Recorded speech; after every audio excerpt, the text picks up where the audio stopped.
Hey everybody, it's Brian Hunt. Welcome to another episode of Risk On, Risk Off. We are officially in the start of summer. We are past Memorial Day, and as you can guys tell, if you paid attention last time, my beard is gone. I do not wear hair on my face during the middle of summertime. If you live in Texas, you understand why. That's what we call good risk mitigation. So along that line, with respects to risk mitigation, many of you pay attention to this are probably in the commercial real estate development, construction, or even insurance world. And in case you haven't been paying attention, the insurance markets have gotten pretty ugly over the years, especially commercial property. You can see, there's plenty of stories out there as far as increasing frequency and severity of named storms. You're seeing wildfires right now up in Canada, which is making the air in the Northeast pretty hard to look at. You're seeing carriers flat out leaving markets. For those who notice who live in Florida, maybe you probably got non-renewals or told your carrier is not going to no longer write policies in your neck of the woods. And there's been pretty good articles recently that showing State Farm, it will no longer write new business, both residential and commercial, in the state of California, and all states leaving as well. So you're going to have a lot of people who are going to be naked or going to have to find some alternative ways to find coverage. Now, I think everybody we've known in the days in the past where maybe 10, 15 years ago in the world of the soft market, you could get a coverage pretty easily. But that ain't the case anymore because remember, at the end of the day, insurance companies trying to make a profit. They're trying to collect a revenue and they want to make sure their claims or expenses are less than the revenue. If it's not, then there's have the question either to increase rates, which everybody's seeing, or you just flat out leave the market because you just can't be profitable. And unfortunately, we're seeing more and more carriers make the decision to leave the market. So with a need, typically something else pops up, another firm comes in with a new idea, new technologies, maybe some capital behind it, try to come up with a new solution. And as a result, I wanted to have this opportunity to talk about how maybe new technologies, whether it be data and analytics and artificial intelligence, could come up with ways to try to streamline the process of looking to find coverage in the marketplace, make it more efficient. And maybe that use that data information to get better underwriting from a data probability standpoint, which therefore is going to allow insured to willing to accept your risk and take it, transfer it from your balance sheet to theirs. And in this world, especially in builder's risk, property, that's very much at the forefront. I recently did some interviews on my 60 seconds of risk where some adjusters from Ingle Martin were telling me they got clients in Miami who are receiving 200 to 400% rate increase year over year. As you can think, that's a pretty big raise for a CFO to sign off on, and it's making things problematic. So in that gap, in this sort of world where hopefully somebody's find a solution, I think people are trying to jump in and find solutions. And to that point, I wanted to bring in an old colleague from my old firm and a very good friend of mine, Mr. Tim McCaffrey. Tim, how are you, sir? You on mute? Yep, I'm doing well. How about yourself? How you been, bud? I've been well. Like you said, we're kicking off summer. The kids are out of school, and so I had to run them out of the house for the next hour or so. But looking forward to the conversation. Sure. And obviously, Tim, before we get back into the meat and potatoes, is let us spend a little time on your background. And if we were playing the old game, where in the world is Carmen Sandiego? Is it safe to say that in the world, Tim McCaffrey is currently in Houston? I am in Houston, Texas. This is a week that I'm not traveling. Okay. So if you catch me next week or any week through the 1st of July, I will be elsewhere. But we're in Houston, Texas. Been down here for now 11 years. Moved with Aon from New York to Houston, working in the construction services group over there, and doing myself being a one-trick pony, doing builder's risk. And I know enough to be dangerous on other lines, but no one wants to be touching those. And so that's why that's the opportunity that came about with arqu, and that's where we're focused right now, hyper focused in the 20 to 150 million and 0 to 50 million builders risk placements. Awesome. That sounds fantastic. Yeah, I definitely want to dig into that. But let's just kind of step back for a second. So let's know a little more about Tim. So Tim, where'd you grow up?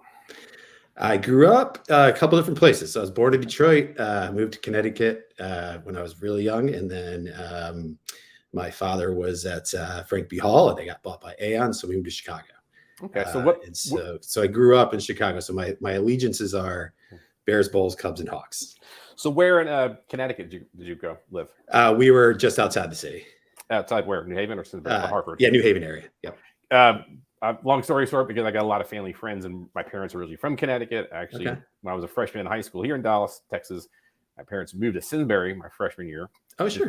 4 years in Simsbury. And then, not a winter kind of guy. Got back to college, went to Southwestern as soon as possible, but still got family friends up and along the Eastern Seaboard. Yeah, went up to college to Boston College. So I was up in Boston, and much like you, I just started moving south. Yeah. So went down to New York, Connecticut, and then the kids, they get busy, and the 2-hour commute into New York each way, 4 hours a day was straining on me. So we decided to make the move down to Houston, and it's and then I can go visit the snow and the cold when I want to. Amen to that. Amen to that. So when you went to Boston College, do you think you're going to be going into insurance? Well, I mean, as I stated, I'm an insurance brat. I said the last thing I was ever going to do was go into insurance. But as luck would have it, communications major with a film minor out of Boston College. I considered moving to LA and trying to put that to work, but it just it didn't work out that way. And right out of school, I was able to get an opportunity with Arthur Gallagher. Out of Boston. So I started there in the small commercial group, doing a bunch of marketing, and then spent some time over on the carrier side at AIG and Zurich for a cup of coffee down in New York doing the global fronting programs. And then I had the opportunity to move over to Aon and do construction builders risk. And I've never looked back. So that's obviously when our paths crossed, Tim, is like when I joined Aon in the construction group. And obviously, I know firsthand of your capabilities in the builder's risk world because, make sure you get a little kudos. It was during that time, I believe you received the Power Broker Award for construction due to result in builder's risk, correct?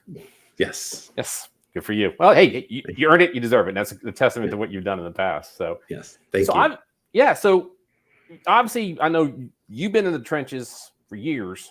And you've seen what's been going on in the marketplace with respects to builders' risks in the commercial property insurance placements. How would you test? Before we get to like what you're doing now, let's just circle, say, the past 5-7 years. What would you describe? You're trying to get the narrative of the past 5-7 years, what that market's looked like and how it's gotten so nasty. Yeah, I mean, I think at the end of the day, it's a supply and demand issue, and I think that there's a lot of people that got into the space because they thought they could make a lot of money, but might not necessarily have been rating and or underwriting that risk to the point where it needed to be. And I think when you get into a soft market, I think that's kind of where you automatically go.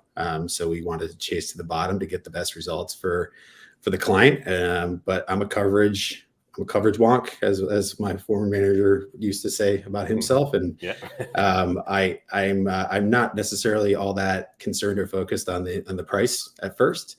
But in this market, you're getting, a gigantic spread of where you could be if it's even just a vanilla risk or, something that's more cat exposed or hairy. So I mean, we're seeing, some of our quotes that we've received, we're seeing a standard frame deal. We're seeing anywhere from 65 cents to $1.25 on the same deal annual. So, it's an interesting time in the market, and it's, advantageous for some, but, I think we can, take our proprietary platform and the information, the way we gather it, and package it in a way that the carriers and capacity partners that we've brought across and have been nice enough to appoint us to make and take some time out of their lives as it relates to risk. I'll take a pause for a sec. I want to hammer on something you talked about earlier, which I always tell. If you want cheap insurance, I can get you cheap insurance. That ain't a problem. It just won't cover anything. And I think that's the key point. Hopefully, it takes away when you're dealing with this marketplace is don't chasing the lowest price, man. That sounds great, but you're going to find out you just wasted money when the claim gets denied on something that doesn't, your policy doesn't line up with your business model. And I think you're right. Coverage is the key. And so that, if anything, you make an informed decision whether you're going to retain that risk or not. But just going blindly on what's the cheapest, let's go with it. That's a recipe for disaster. Yeah. So Tim, you're towards the end of your time at Aon, and you've seen what's going on in the marketplace. How did this concept of arqu come to your attention? So we were, I was just doing our thing during COVID, right? And talking to a bunch of people and friends, and a good friend of mine who's in the wholesale industry asked if he wouldn't mind connecting me with who is now my co-founder and CEO, Chi. And he came to me with this concept of a SaaS systems network, right? So what can we do to make retailers and carrier and capacity partners smarter, faster, quicker? My concept was transparency and communication. That's really what we need to ingest into. Forget the digital and the AI and the ML. Let's just work on transparency and communication. If we can get that, we can bridge that gap, we have an opportunity to really hit the ground running in that form or fashion. So they went and built this systems, and I said to them at the very beginning, it's going to be hard to sell, and if you sell it to one big box broker, they're going to bury it and probably not integrate it, and then you're just left kind of going to the regionals and some other of the smaller 10 to 20, 10 to 50 retailers where it's harder for them because they just might not have the ability or the technology in their in-house to help with that. So I politely declined the offer to be a software salesman. And then a couple months later, the phone rang. It was Chi again. And he said, you know what, we're going to build a broker on top of this. And we're going to do wholesale broker, and we're going to focus on these two verticals, property and builder's risk. And that's where my other co-founding broker, Justin Saxon, who people will be meeting soon here, came into play. And, it's one of those things where I loved where I was. I loved who I was working with. I was busy and I was needed and wanted. So it was fantastic. But the opportunity was just too great to say that I can help my former colleagues and peers within the industry to move along the process faster, the submission process faster, and the placement process faster. So, Tim, I want to jump on something real quick before we pull Justin in. You made the comment, and I'm a wholesaler. Would you explain briefly, since you've been on all the sides, everybody maybe not understand, what is the role of a function of a wholesale broker versus, say, myself at USI or any of like our old firms that are retail brokers? How would you explain this process and where you guys come in? Yeah, well, I'm still getting used to it. I'll tell you that. The transition I thought would be relatively easy because at the end of the day, I'm still broking business in the former fashion that I would have done it at my former shop. But with the wholesale broking, it's more niche and focused and catastrophe focused. So with the named wind and the earthquake frame in the builder's risk space, anything that's nasty and hairy that a retailer might not be able to get to certain markets, or they might not have the knowledge base. And so that's another thing that we're hitting on here is we're an outsourced resource. So if you come to me with something and you can place it direct, I'll probably tell you where to go and how to do it. And friends of mine had told me that I was going to be a horrible wholesale broker, but our value add in the dedication to transparency and communication is just that. If there's an easier way to get it done, I will tell you how to do that. But I'm more than happy to approach markets that retailers might not be able to get to in the standard market. And that's where I come into play, where you at USI or otherwise would other retailers would send submissions to myself, Justin, and we would take that into the market that they necessarily might not be able to get into, and move down the process like we would any other standard builder's risk placement, but just with a little bit more of an opportunity with other markets. Yeah, and I think, Tim, I think this is where I think your company, or at least we're going to get into with Justin in a second, as far as trying to bring technology to solve a solution, because the large names, the Zurichs, the AIGs, the CNAs, whatever, if they have a willingness to take the market, then we would go direct to them because they've got an appetite for stick frame. And you should. And we should. And there's a lot of reasons with that. But as we've come to learn, a lot of carriers are getting away from certain occupancies. They don't want to touch it. They don't want to insure it. Now, these companies still need insurance, and therefore the wholesale surplus lines comes in with different facilities, MGAs, the Lloyd's, syndicates, whatever the case. It's an alternative way to finance this risk that the traditional guys don't want to do or can't do. Correct? Okay. Perfect. All right. Yes. Well, Tim, I think it's a good point as far as we're talking about what exactly it is that ARQ's looking to do and build and provide a service. I think it might be a good time to bring in your colleague, Justin Saxon. Thanks for joining the show. Hello, everybody. Good. So, Justin, you kind of heard a little bit about the how Tim and I got to this point. So maybe this is a good opportunity for you to say, quickly about your background and how you decided to come to ARQ, but specifically, what is ARQ looking to do, and what is the platform they're trying to bring to the marketplace? Sure. I mean, got my start in insurance in the mid 2000s down in Florida. Actually worked at two different smaller regionals in that state. They both been since then have been gobbled up by two of the big players. Actually worked in my hometown in Carmel, Indiana, at another regional broker there before finding my way to Denver and working for Lockton. Spent 12 years there. Focused in the real estate vertical, REITs, property management firms, all classes of business, but predominantly known for multifamily out there. But a part of that, was a part of a number of different efficiency task force within Lockton and my other stops, always looking for ways to make things better. So when I was introduced to our co-founder, I knew they were onto something, and I knew they were onto something that I had a passion for, which was trying to find ways to make these transactions better and, as Tim put, more transparent. Whenever we're talking about technology, it's easy to sound disparaging about the industry, but it's really important to say that this is a great industry. I'm very happy that I've made my career here.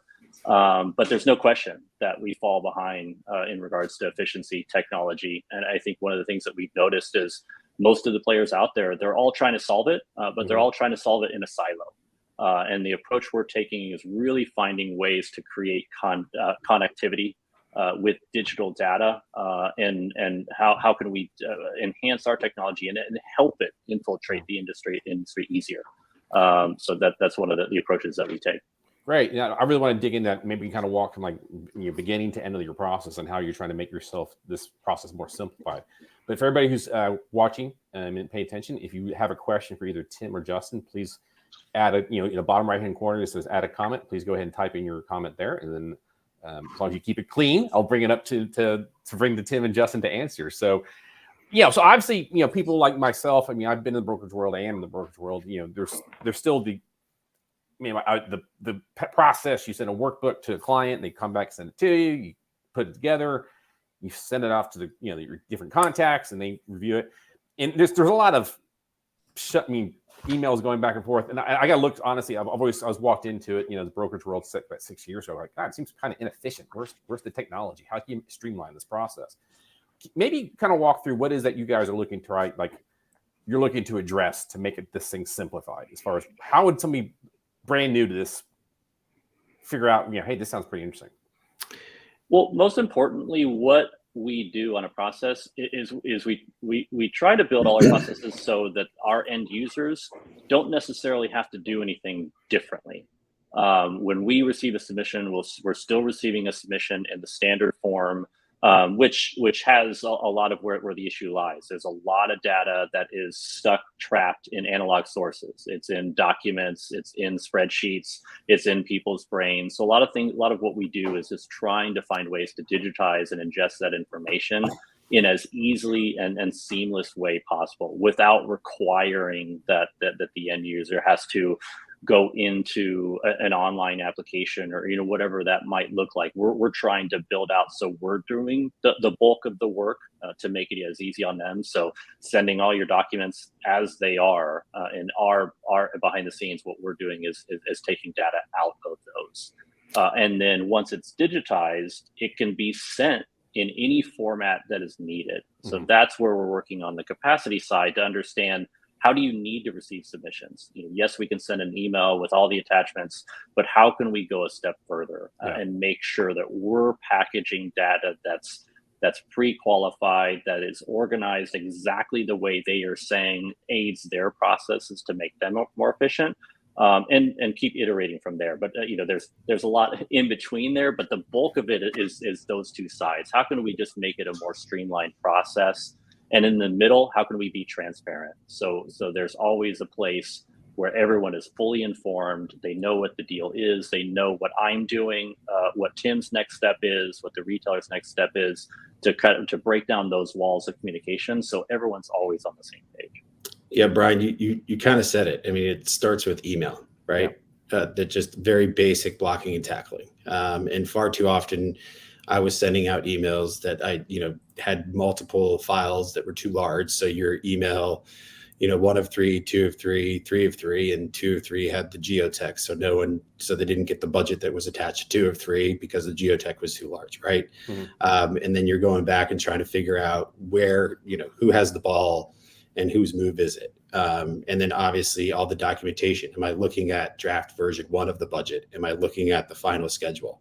What am I underwriting? And the way that we're streamlining that is we're housing all the messages specific to each deal. So if you have a deal with us at arqu, you're going to be able to get into the platform and see exactly where that deal is in process at any given time, and where we've gone to the market and how we got there. And then you have the ability, the retailers, to upload any new information via the platform, or you send it to me and it automatically gets pulled to the platform. So then we can send it to the underwriters and say, here's the new piece of information that you're missing. So the carriers and the capacity partners that we're dealing with thus far appreciate that more than anything. And it's just what she would say if he was on the line is, our technology isn't all that spectacular, right? It's pretty easy. It's pretty, low hanging fruit to the extent that we can build it. But at the end of the day, it really is just making the retailer, better at strategizing with their clients about risk,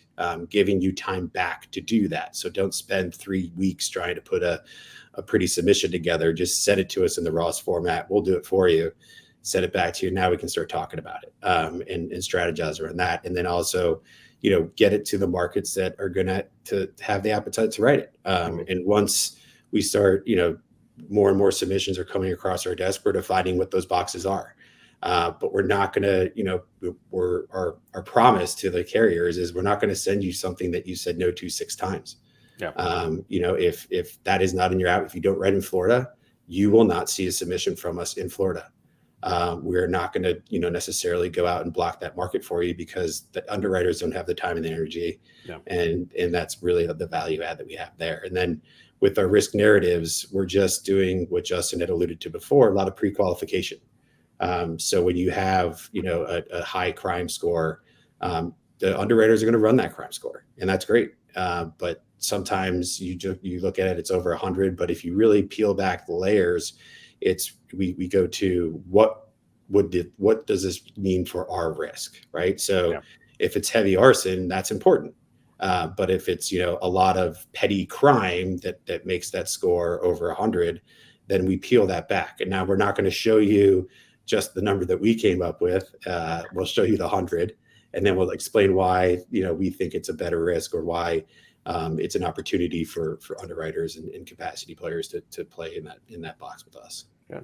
So obviously, it's all about showing the efficiency and providing deals. I'm curious, have you guys seen any kind of case studies? You got any anecdotes you can provide us, or what you're seeing as far as how fast you're able to get things turned around? Yeah, I mean, I'll answer that, and then Justin can answer it. Hopefully, it's the same answer. But I mean, it kind of depends, right? Which one of your previous guests on this show has said, it's the famous insurance line, right? Yeah. It depends. Yeah. So what you want to really, we want to bang on quickly is we need the information, right? So we're not going to go into market with less than 80%, 85% of what we have. Like we can go in with draft versions of XYZ, but what we really need is that information to make it the most, the easiest transaction ever. So we can, as soon as we get that, the information in, we are working on it. It's hands on keyboards. It's still us. It's not the computers are taking your jobs, but we are teaching and our AI and our ML to be able to help us in that process. So, when we started, it was a probably 4.5, 5 day turnaround to get that submission ready to go, and now we're closer to 2 or 3, and we want to be quicker and faster everywhere around the process, so that when a retailer does call, or a retailer does have a question about their submission, or they can go in and say, okay, oh, look, there's the submission. They've sent it to these markets, and so on and so forth. So the turnaround time from submission to quote is very dependent on the market and how busy they might be. So I would say that our standard goal is 5 to 7 business days, depending on obviously the risk and where it's going and how large it is. If we need to get a lead market, then we're going to go obviously concentrate on the lead first, and then we're going to go send it to the following market. So, our goal is to just streamline that process in the sense of we don't need to be spending 6 weeks on these deals. I think that we can probably, get it done with the information and the market, receptive of each risk in, a good 2-week time or less.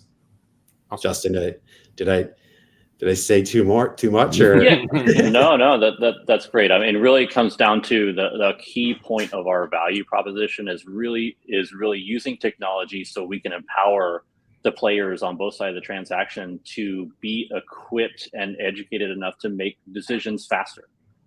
Really, as soon as we get a submission, we're diving into where that parcel lies and what the data is telling us with regards to weather events, with regards to crime events. We need to be as smart about that as possible, so we know where we need to spend our time.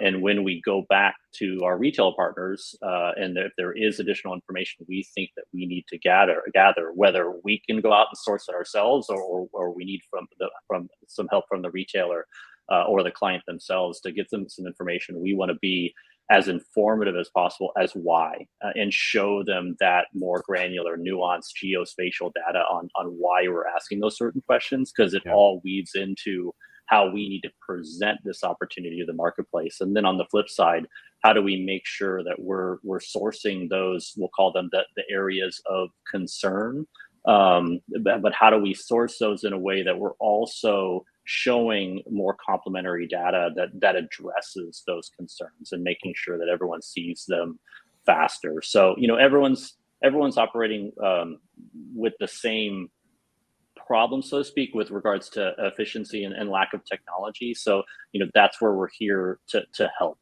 so that we can package opportunities so people as fast as possible understand what they're looking at, know the details that are most important for it, and potentially make decisions faster than what would have been done in the traditional fashion. Yeah, and it's a lot of eliminating the copy and paste game, right? So if an underwriter is going to have to put it into an Excel document, then why would I send it to them in a Google Doc PDF'd? Yeah, right. Exactly. Yeah. And we're famous for doing that, right? Because that's their job and they should do it. But but if they want in this format, that's the format we'll give it to. We'll provide them. And also the feedback has been fantastic. And that's what we love the most. It's saying, hey, look, this is garbage because we're going to run this model anyways. And we have to do it for audit purposes. So you providing this information to us means very little. It doesn't help us in any form or fashion to get us where we need to be to write it. And so we know that about those shops, and we won't send them or source that information. Now we have it, right? So we'll provide it to them, but we understand and appreciate that they probably won't even look at it or they'll gloss over because they have to do it in their format. But to Justin's point, what does that application or what does that internal doc need to say? And how can we help you with our spreadsheet or Excel or whatever document you need to provide you that information? So you're just, you got 20, 30 minutes back in your day because you got to go fill out some form that's already, that's relatively easy to upload as in the format we gave you. Yeah. And that's always been sort of from my perspective, I've been on 13 years FM Global. I've been in the brokerage world, and also been on the insurance side when I was, a large construction firm. It just seemed like the insurance process seems very bifurcated, or at least antiquated, in the sense that it doesn't seem as very streamlined. Different systems don't communicate, even though both these large firms talk to each other on a regular basis. And having some sort of, jack of all trades, or at least how some sort of system or capability that's adaptive to your point to communicate, I think would make help cut off time, in which things more efficiency. And you made a slight allusion to it earlier, and again, we'll repeat, everybody, if you wish to have a question for both either Justin or Tim, please add a comment in the bottom right hand. I'm happy to bring it. Artificial intelligence. I mean, for me personally, we've all been hearing more about artificial intelligence. It's going to take our jobs. But then I would say, listen to a lot of Scott Galloway, and he'd say it's not a question of taking jobs. It's whoever can learn it and adapt it and use it in their industry is going to be the ones who are going to do very well. And other jobs might be created on the side. How would you say right now, I guess, and we were talking about Justin a little bit earlier, but I'd love to bring it again, where is your sort of view of AI? Are you incorporating it now? Do you plan to incorporate it in the future? And how do you think it might transform the insurance world? Yeah, and also a Prof G fan, so hopefully, there you go. I don't reiterate some of the things that I hear him say. But AI, it's such a huge term, and there's so much that is involved in what that is. I think what most people know is the chat GPT realm, which is also where it's least effective right now. It will continue to get better, but we're still a long way away from it being this infallible source of asking questions and getting answers that you can really rely on. It's inaccurate a lot, but it will get better in time. But what is moving a lot faster is large language models and machine learning. And on the machine learning side, that's really just being able to look at data, trend data, make predictions off data, make suggestions off data. That is real and something that is actively getting integrated and will continue to. On the large language side, being able to read human language, make predictions, make corrections, and understand just the way we communicate and help streamline those processes. That is real as well. So there's pieces of AI that's going to make impacts a lot faster. Other than just hey, I want you to go find me the answer to the random questions that I have, which that will get better in time as well. Awesome. Tim, anything to add to that, or?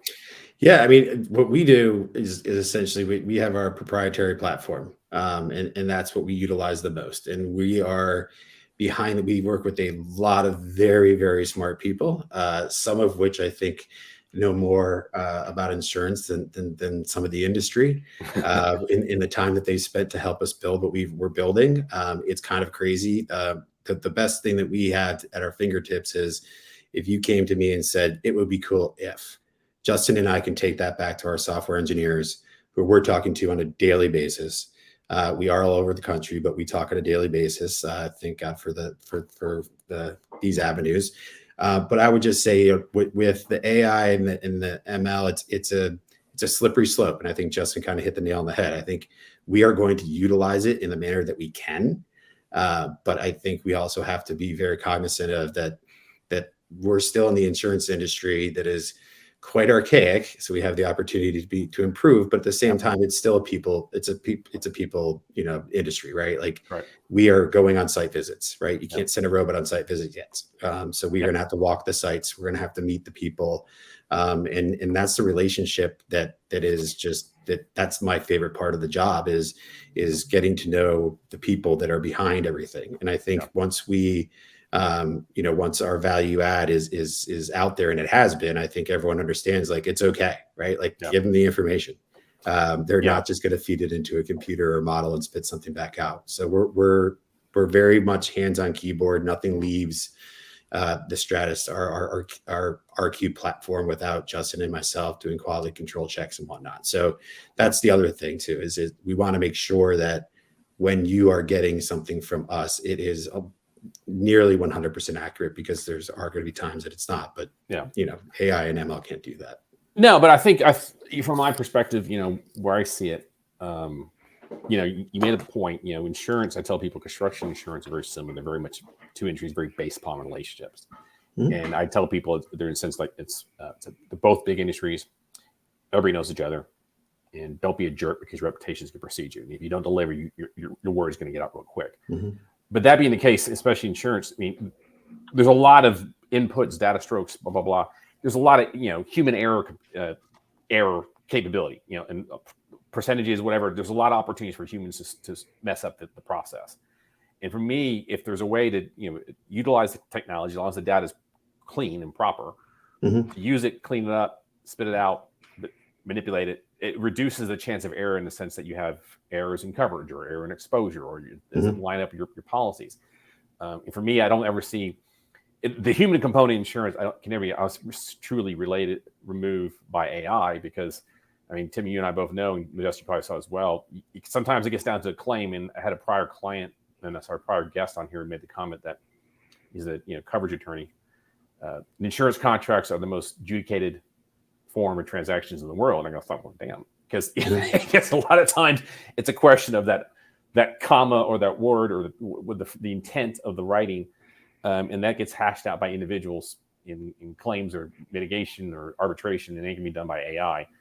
And having, say like you and I have this conversation, and we're doing it because we're no longer at the old firm, but we stayed in touch, and as a result, that's how insurance is sort of built and based on relationships. Yeah. And Justin, we're running out of time here. I just want to be respectful, but like, Justin, where do you see the firm, going in the next 5-10 years? I mean, really, we're focused on new construction and builder's risk, and mainly because we want to perfect that, and we want to be the best in that place for the size that we feel is a bit underserved, which is the middle market and below the sizes that Tim alluded to earlier. But what's next for us is we're really launching into everything else that a project needs, whether it be casualty, environmental, equipment. There's a lot of things that all are wrapped up in a project, not just builder's risk. So we will want to evolve to be able to be the resource for anything that might be needed on a project.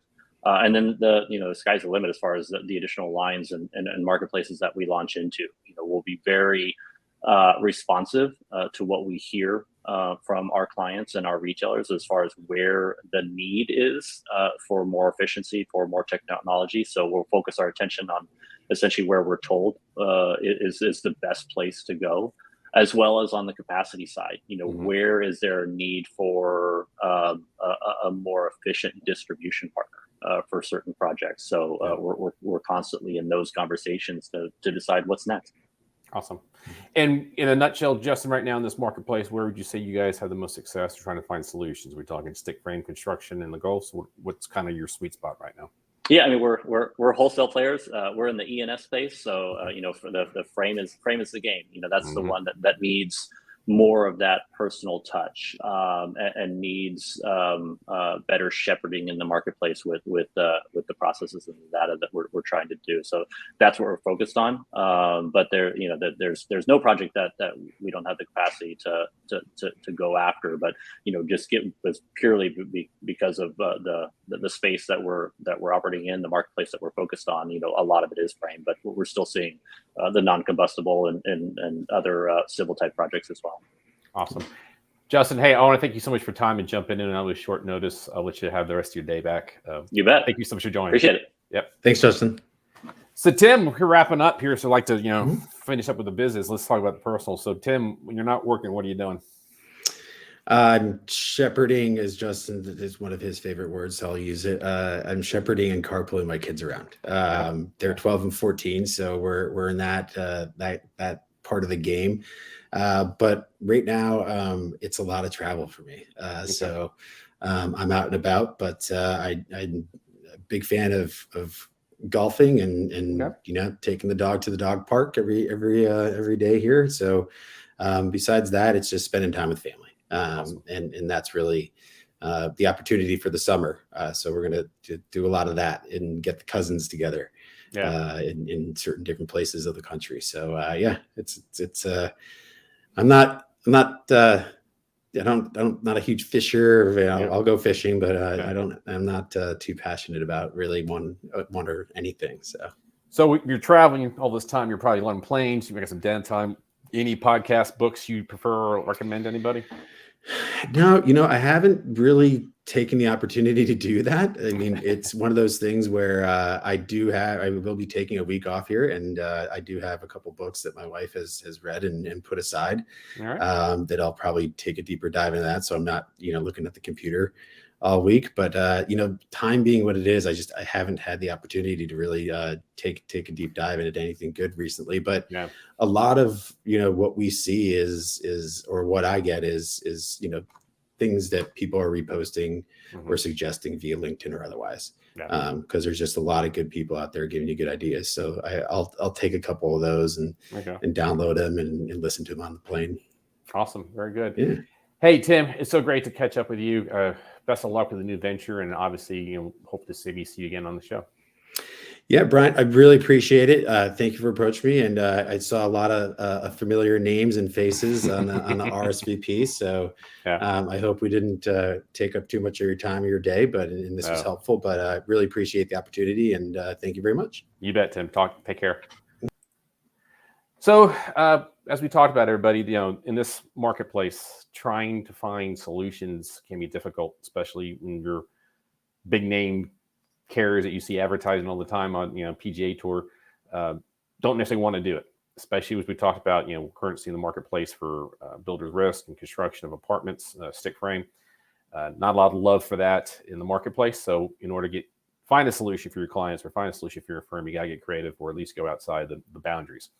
And that's where places like arqu sound like they're going to be coming up with some solutions that leverage technology to find ways to get carriers to sign off on your risk. And so, again, we talked about it. Technology is something that disrupts all industries, and no one's immune.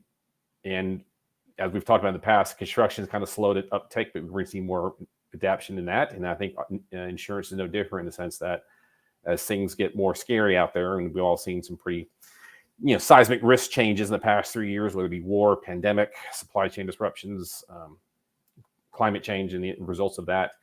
The need to be creative and find different solutions for insurance risk transfer are needed. And as a result, technology, I think, will be on the spearhead of that.